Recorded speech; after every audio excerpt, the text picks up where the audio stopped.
What a mind blowing sir.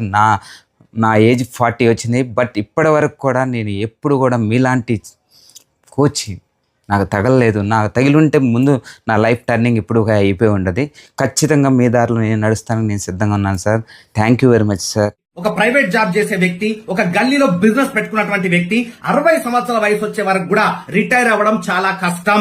ఇన్ని రోజులైనా ఇంట్లోనే ఉండి థింక్ చేస్తూ కాలం గడిచేశాను. కానీ ఈ రోజు నుంచి మీ క్లాస్ వింటే నేను కూడా ఏదో ఒకటి సాధిస్తానని అనిపిస్తుంది. ప్రపంచంలో మనిషి అనే వాడికి విలువ లేదు సార్. మనిషి సాధించినటువంటి సక్సెస్ కే విలువ ఉంది, మనిషి సంపాదించినటువంటి డబ్బుకే విలువ ఉంది. జాబా, ఇంటి దగ్గర ఉండి వర్క్ చేసుకోవడమా, బిజినెస్ చేసుకోవడమా అనే సందిగ్ధంలో మేము ఉన్నప్పుడు సార్ మాకు మంచి ఒక సలహా ఇచ్చారు.